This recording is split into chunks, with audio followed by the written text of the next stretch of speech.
Further, what they have said is that we need to not worry about manufacturing in America, because what we should establish is a policy of unfettered free trade. We don't need tariffs. What we need is to allow corporate America the freedom to throw American workers out on the street, people who are making 15, 20, 25 bucks an hour, health care, pensions, throw them out on the street, because somehow, Madam President, we are going to create wealth in America and good-paying jobs in America as we shut down plants, we move to China, corporations there pay workers 20, 30 cents an hour, and we bring the product back into this country. And anyone who goes shopping in a mall knows how difficult it is today to find the product made in America. But that is the philosophy. And I have to say, in that regard, the champion, and he is honest on this one. Senator McCain has been criticized recently for not being the most honest candidate we have seen in terms of his ads and so forth. He has been honest on this one. He is the lead advocate of unfettered free trade. And that's an also important part of this right-wing ideology, that it is good for America that corporations can go to China and bring products back into this country. That wasn't a policy speech. That was a eulogy for American manufacturing. Bernie Sanders in 2008 torching the gospel of free trade, mocking the fantasy that you can shut down plants, offshore labor to China for 30 cents an hour, and still pretend you're building wealth in America. It was raw, it was honest, and above all, it was right. So what happened? Fast forward to 2025, and the same Bernie Sanders, the one who once ridiculed unfettered free trade as corporate sabotage, is now on a media tour denouncing President Trump's tariffs as unacceptable, haphazard, and authoritarian.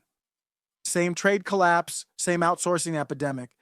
But now tariffs are the threat. This isn't evolution. This is erosion of principle, of clarity, and of courage. Let's not pretend Sanders was confused in 2008. He was naming the enemy, corporate America, with its endless appetite for offshoring.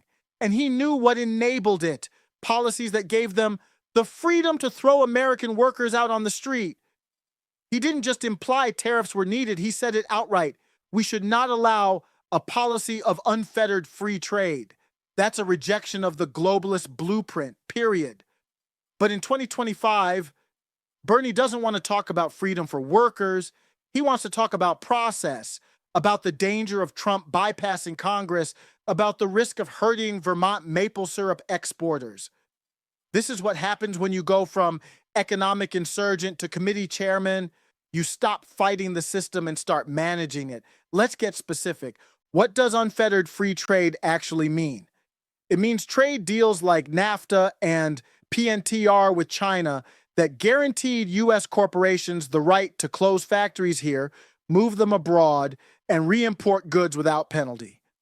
NAFTA, or the North American Free Trade Agreement, was a trade pact implemented in 1994 between the United States, Canada, and Mexico to eliminate most tariffs and trade barriers, creating a free trade zone across North America. It aimed to boost economic growth and trade among the three nations, but became highly controversial, especially among American populists. They argue that NAFTA led to widespread outsourcing of manufacturing jobs to Mexico, where labor costs are lower, weakening unions, driving down wages, and devastating industrial towns in the U.S. Critics also claim it contributed to increased undocumented immigration by displacing Mexican agricultural workers. PNTR, or Permanent Normal Trade Relations, is a U.S. trade designation that grants foreign countries equal trade benefits as other nations with normal trade relations. In 2001, PNTR was extended to China as part of its entry into the World Trade Organization, WTO, enabling Chinese goods to access U.S. markets with fewer restrictions. Populists blame PNTR for the China shock, which caused massive manufacturing job losses in the U.S., hollowed out industrial communities, and created large trade deficits. They view PNTR as prioritizing corporate interests while undermining American workers and sovereignty. allowing China to exploit unfair trade practices without accountability. Unfettered free trade means World Trade Organization rules written to protect multinational investors while handcuffing nations from protecting their own industries. The WTO is an intergovernmental organization headquartered in Geneva, Switzerland. The WTO undermines United States sovereignty by imposing rules that constrain our own domestic policymaking. For example, WTO dispute settlement decisions can require changes to U.S. laws, which populists like myself and what Bernie used to be see as a threat to our ability to govern independently, putting America first. Unfettered free trade means giving China full access to our markets in 2001 and watching our trade deficit with them balloon from $80 billion to over $375 billion. It means 5.5 million U.S. manufacturing jobs lost between 2000 and 2010. It means over 60,000 factories gone since 1998. That's not trade, that's surrender. Now, he says he supports targeted tariffs. Okay, but when Trump targets China with a 34% penalty because they've run a 67% imbalance for years, Bernie calls it reckless. When Trump hits steel and pharma imports to bring those industries back home, Bernie calls it a threat to small businesses. When Trump uses emergency powers to override the same Congress that handed him trade authority in the first place, Bernie calls it authoritarian. Let's ask the obvious question: what changed? The trade deficit didn't disappear, manufacturing towns didn't bounce back, China didn't start buying American goods at scale, but Bernie Sanders started calling the shots in the Senate Finance Committee, and now tariffs are scary. Now they're destabilizing. What's destabilizing is a so-called populist leader parroting the globalist panic every time someone tries to reverse the damage. What's reckless is pretending you can still give speeches about American workers being thrown out on the street while opposing the only policy that forces those jobs back in the door. Let's break something else down. What is a trade deficit and why does it matter? It's not just a stat on a spreadsheet.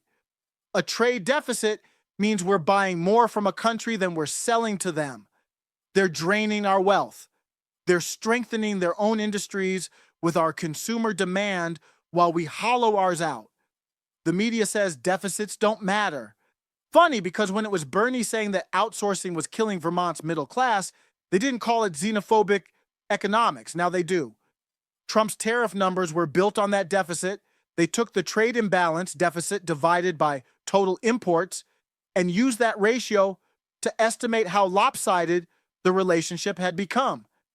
Then they imposed a penalty, half of that rate. It wasn't fake. It was the first time anyone made the imbalance visible to the public. Only 12% of goods sold in America today are made here. In 2000, it was 21%. That's how fast it's collapsed. Bernie's own Made in America bill proposed raising federal sourcing requirements to 75% by 2030, but then he turns around and opposes the tariffs that force those changes into motion now.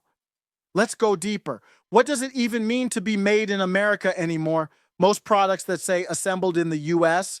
still rely on imported components. That's how corporations game the system. Bernie knows that. He's proposed stricter labeling laws. But he opposes the one thing, tariffs, that make it more expensive to cheat. And let's not pretend Trump pulled this off without legal backing. The tariffs were imposed under Section 301 and Section 232, both created by Congress decades ago. Section 301 lets the president hit back against unfair trade practices. Section 232 lets him protect national security. Congress built the legal gun. Trump pulled the trigger. Now Bernie cries authoritarianism. Bernie's own 2025 legislation proposed doubling H-1B visa fees and taxing companies that offshore more than 50 jobs. So he admits outsourcing is still a crisis. But when Trump actually makes it expensive to offshore, Bernie recoils. His office claims 185,000 jobs have been outsourced since 2020, and yet he's more concerned about process than results. Meanwhile, American consumers are still drowning in imports. Go ahead. Find a US-made appliance at Walmart. You won't. Sanders said it best in 2008. Anyone who goes shopping in a mall knows how hard it is to find products made in America. That didn't fix itself. It got worse, and if you think Sanders is defending economic logic, he's not. He's defending trade partners. Canada. Vermont sends 40% of its exports there. The EU, Vermont's biggest foreign customer. Now he's attacking tariffs that touch his allies, even if those countries are still shielding their industries with VAT schemes and agriculture subsidies. He's doing foreign policy for the Chamber of Commerce, and let's talk about retaliation. Bernie says Trump's tariffs sparked a global backlash. Canada hit bourbon, the EU hit dairy, the World Bank warns of a 2.4% global GDP hit. But what's the alternative? Another 20 years of American decline while we wait for the WTO to file a complaint? Trump didn't use tariffs as policy. He used them as a warning shot, and it worked. Bangladesh and India opened talks. Israel demanded exemptions. Germany called an emergency trade summit. Why? Because the math wasn't fake, it was finally visible. The tariffs weren't precise, but they made every country feel the imbalance for the first time. And that's what Sanders can't admit. Because once you admit that, you're either forced to support it or explain why you won't. In 2025, Bernie Sanders proposed a global worker solidarity plan, multilateral tariffs negotiated through the ILO. Sounds nice, except it requires unanimous buy-in from countries that have spent 30 years rigging trade against us. That's not policy, that's fantasy. You want to stop outsourcing? You make it expensive. You want to bring jobs back? You punish offshoring. You want to rebuild manufacturing? You close the ports to cheaters. Trump did it. Bernie called it dangerous. Let's never forget what he said. What we need is to allow corporate America the freedom to throw American workers out on the street. That was sarcasm. It was truth disguised as mockery. But now the mockery is real because Bernie's not warning us anymore. He's helping them do it.